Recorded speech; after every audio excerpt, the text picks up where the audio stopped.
యేసుని ప్రేమ ఛానల్ కి స్వాగతం. దయచేసి ఈ ఛానల్ ని లైక్ చేయండి, షేర్ చేయండి, సబ్స్క్రైబ్ చేయండి. తెలుగు డైలీ ఆడియో బైబిల్ రాజుల 2వ గ్రంథము 9వ అధ్యాయము.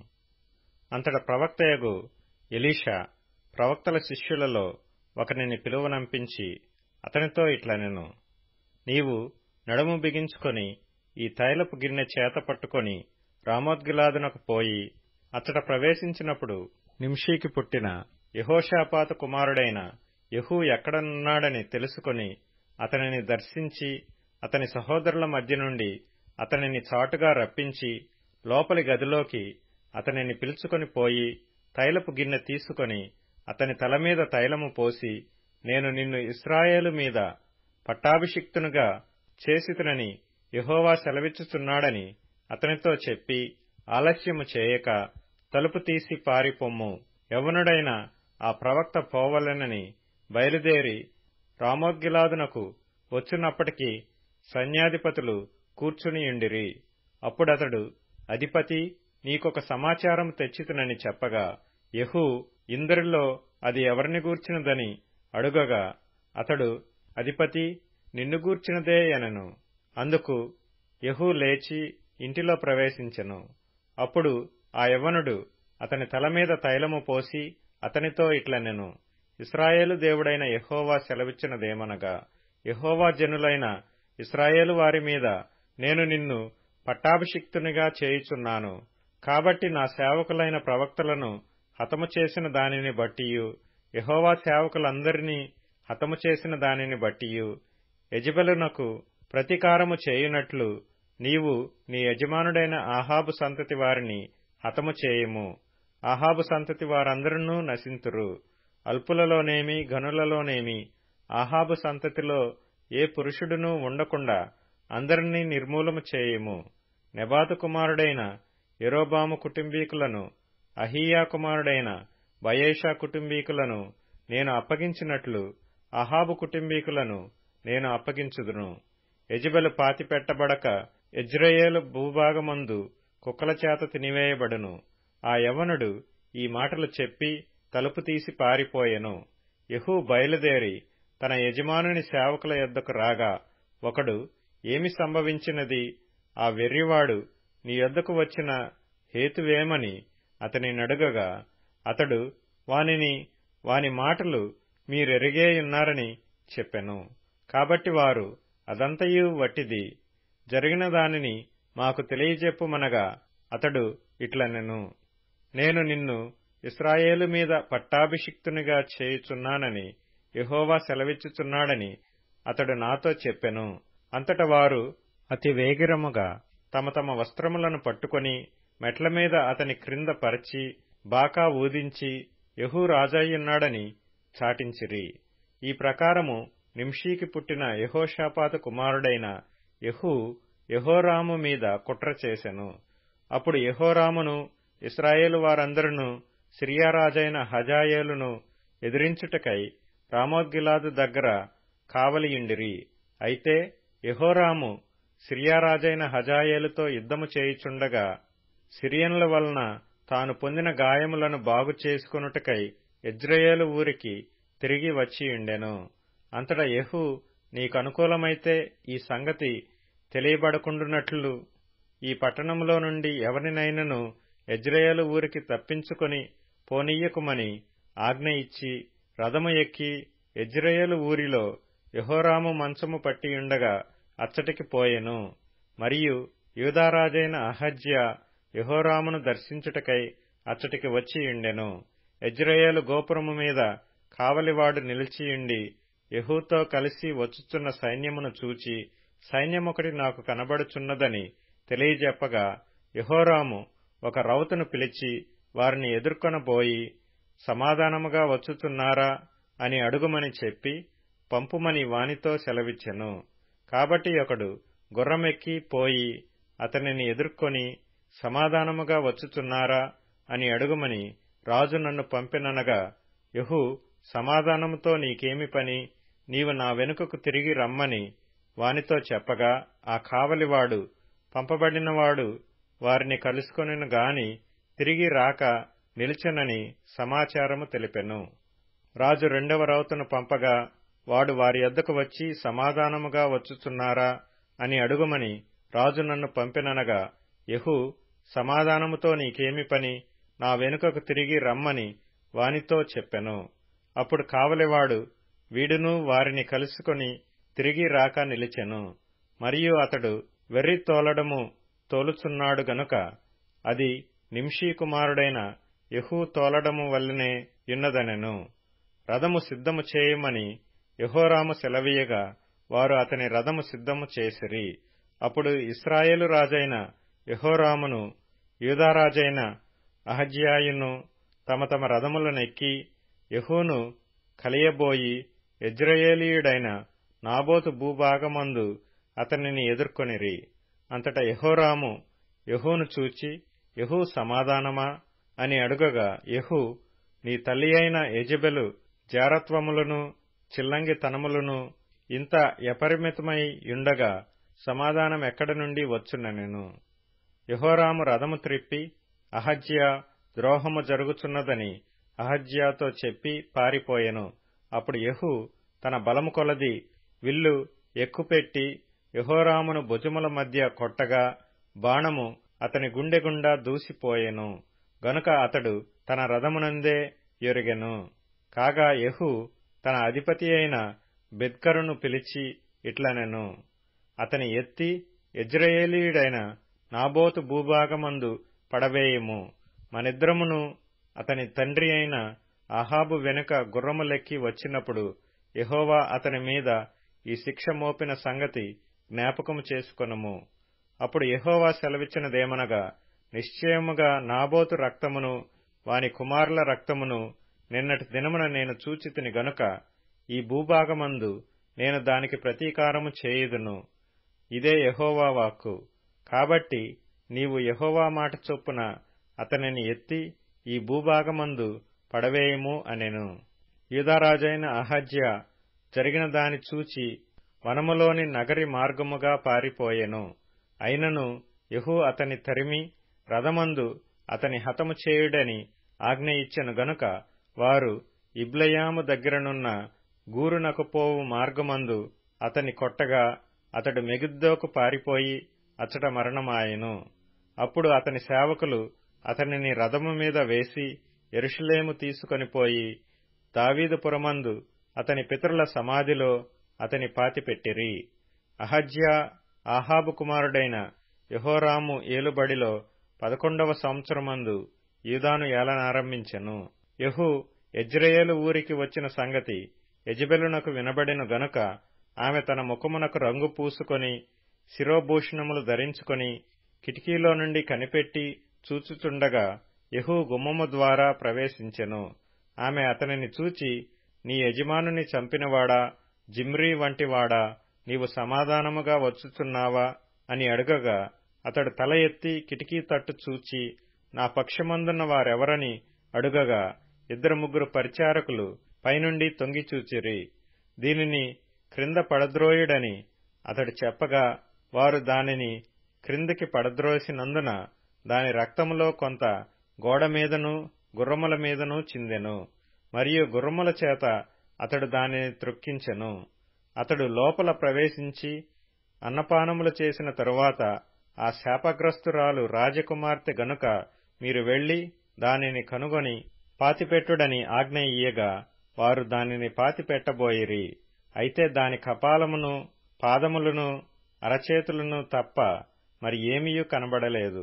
వారు తిరిగి వచ్చి అతనితో ఆ సంగతి తెలియజెప్పగా అతడిట్లనెను, ఇది యెజెబెలని ఎవరునూ గుర్తుపట్టలేకుండా యెజ్రెయేలు భూభాగమందు కుక్కలు యెజెబెలు మాంసమును తినును.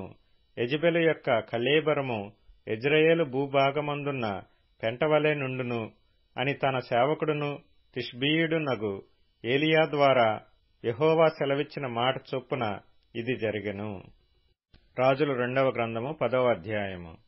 షోమ్రోనులో ఆహాబునకు 70 మంది కుమారులుండిరి.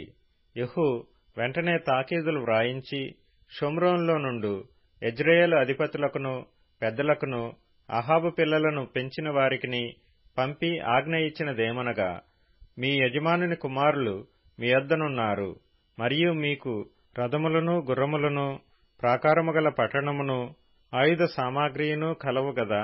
కాబట్టి ఈ తాకీదు మీకు ముట్టిన వెంటనే మీ యజమానుని కుమారులలో ఉత్తముడును తగినవాడునైన ఒకని కోరుకొని తన తండ్రి సింహాసనము మీద అతనిని ఆసీనునిగా చేసి మీ యజమానుని కుటుంబీకుల పక్షమున యుద్ధమాడుడి.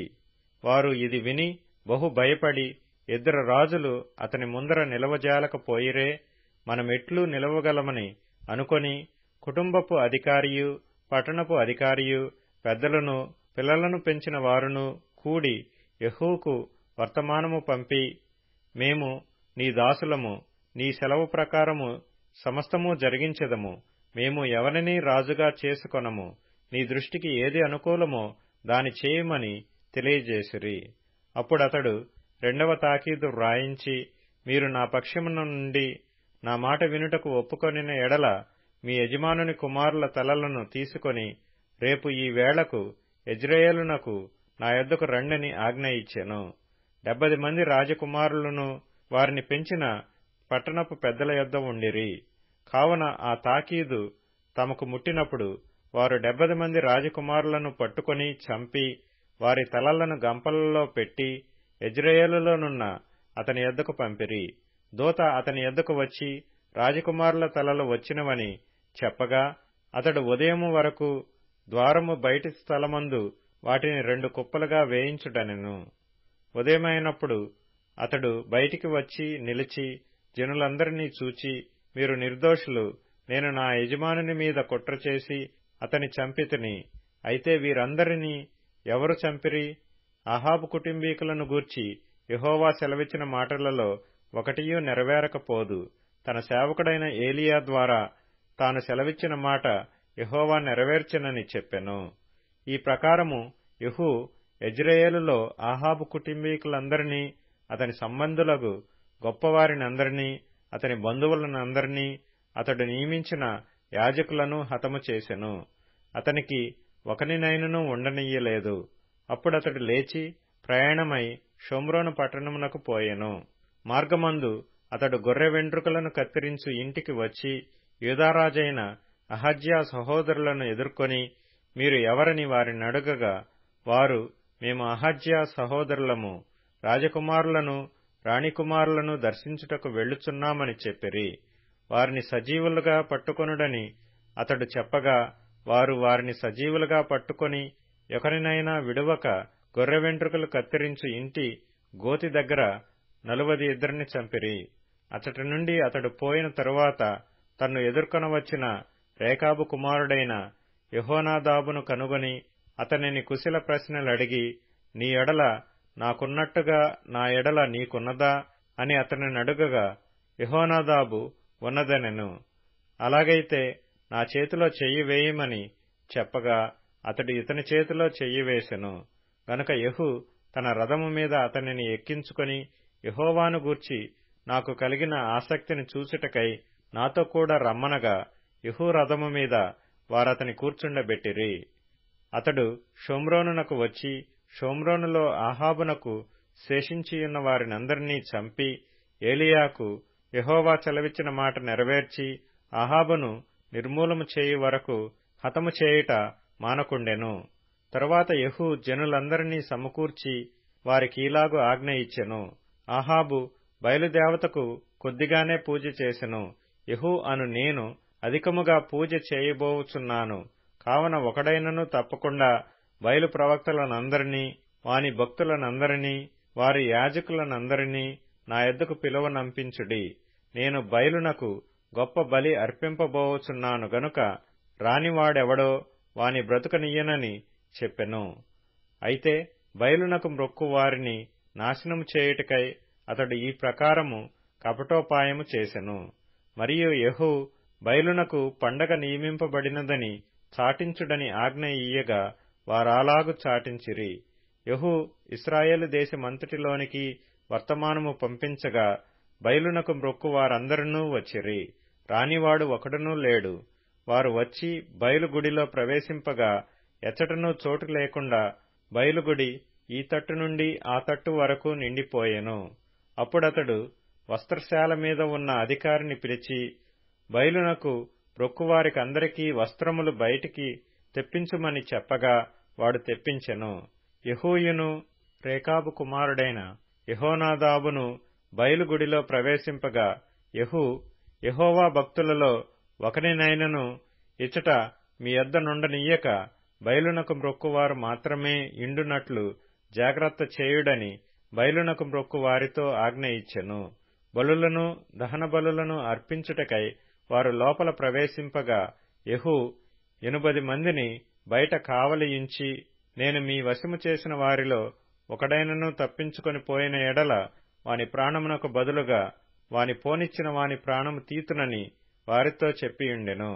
దహన బలులను అర్పించుట సమాప్తి కాగా మీరు లోపల చొచ్చి ఒకడైనను బయటికి రాకుండా వారిని చంపుడని తన కావలి వారితోనూ అధిపతులతోనూ చెప్పగా వారు అందరినీ హతము చేసిరి.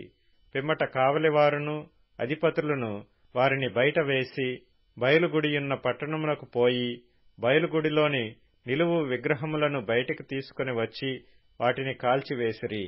మరియు బయలు ప్రతిమను గుడిని క్రింద పడగొట్టి దానిని పెంట ఇల్లుగా చేసిరి. నేటి వరకు అది అలాగేయున్నది. ఈ ప్రకారము బయలుదేవతను ఇశ్రాయేలు వారి మధ్య నుండకుండా నాశనము చేసెను. అయితే ఇశ్రాయేలు వారు పాపము చేయుటకు నెబాతు కుమారుడైన యెరోబాము కారకుడైనట్లు కూడా అందుకు కారకుడై బేతేలు దాను అను స్థలములందున్న బంగారు దూడలను అనుసరించుట మానలేదు.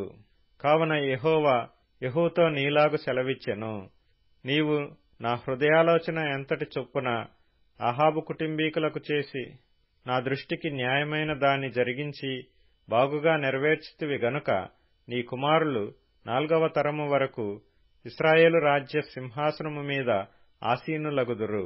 అయితే ఇశ్రాయేలు వారు పాపము చేయుటకు కారకుడైన యెరోబాము చేసిన పాపములను ఏమాత్రమును విసర్జించనివాడై ఇశ్రాయేలీల దేవుడైన యెహోవా నియమించిన ధర్మశాస్త్రమును పూర్ణ హృదయముతో అనుసరించుటకు శ్రద్ధాభక్తులు లేనివాడాయెను.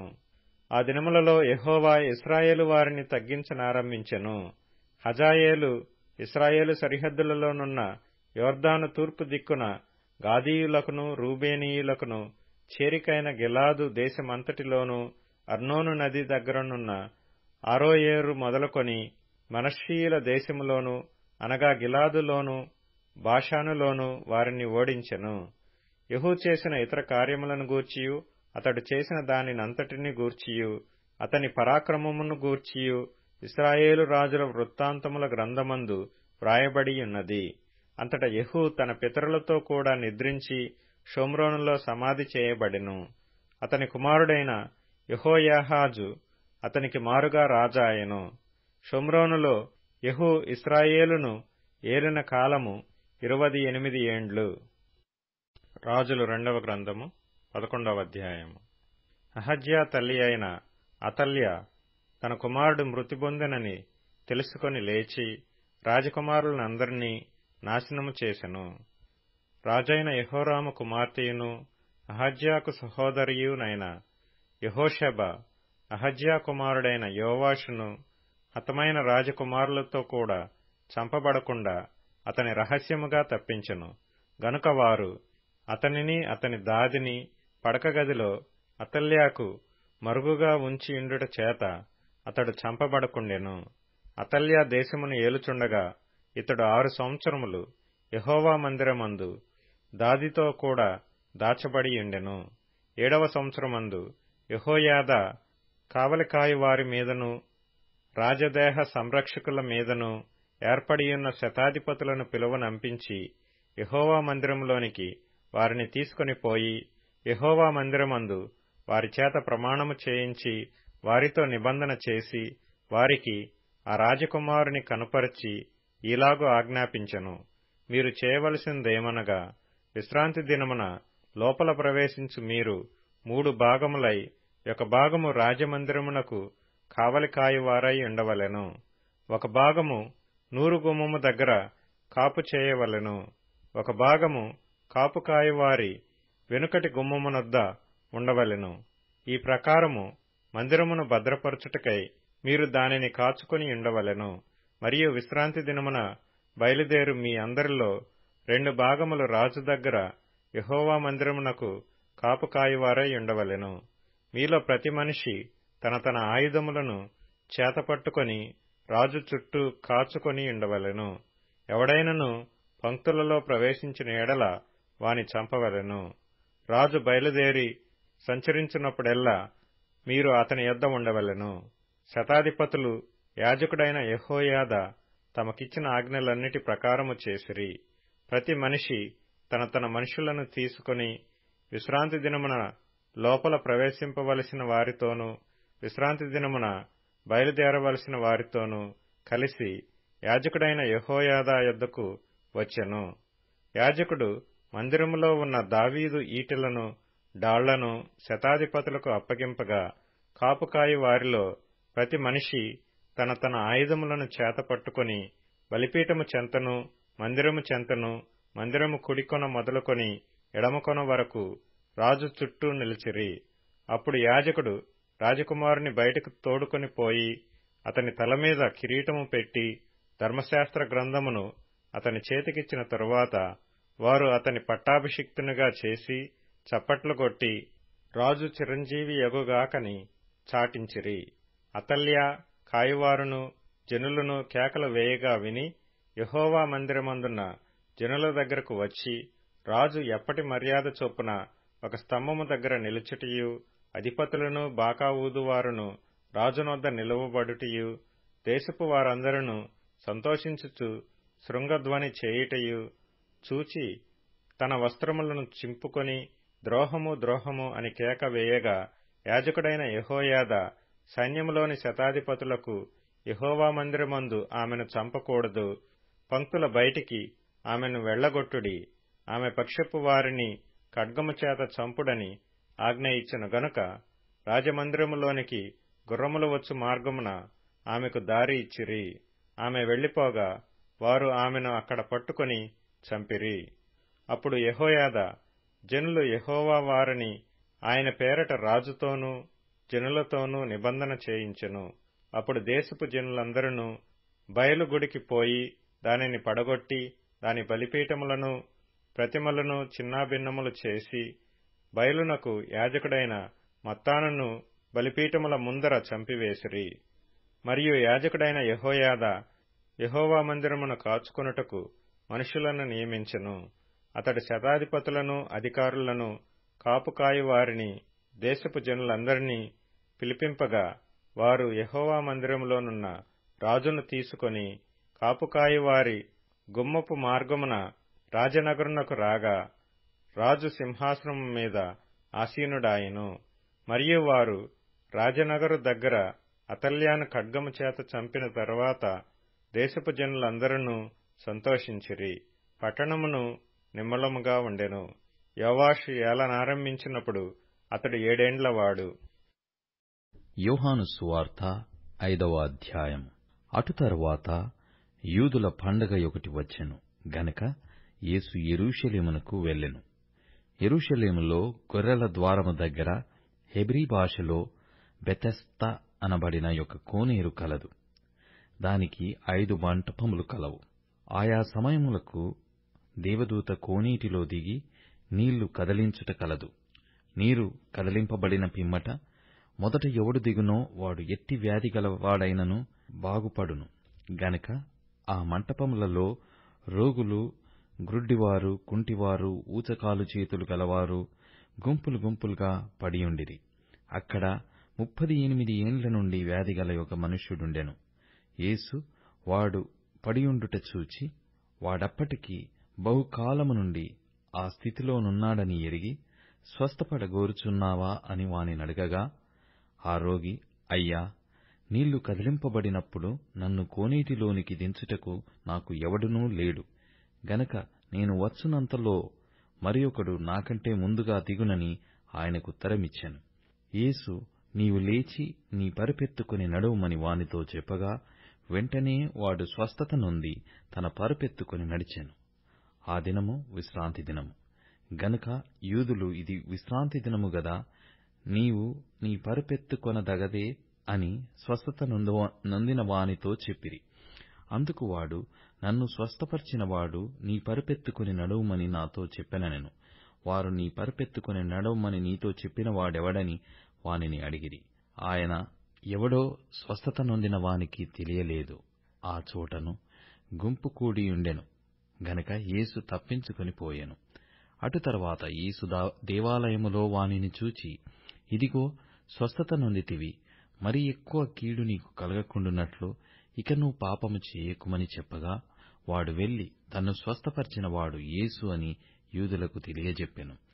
ఆ కార్యములను విశ్రాంతి దినమున చేసినందున యూదులు యేసును హింసించిరి. అయితే యేసు, నా తండ్రి ఇదివరకు పని చేయుచున్నాడు, నేనును చేయుచున్నానని వారికి ఉత్తరమిచ్చెను. ఆయన విశ్రాంతి దినాచారము మీరుట మాత్రమే గాక, దేవుడు తన సొంత తండ్రి అని చెప్పి తన్ను దేవునితో సమానునిగా చేసుకొనెను గనక, ఇందు నిమిత్తమును యూదులు ఆయనను చంపవలెనని మరి ఎక్కువగా ప్రయత్నము చేసిరి.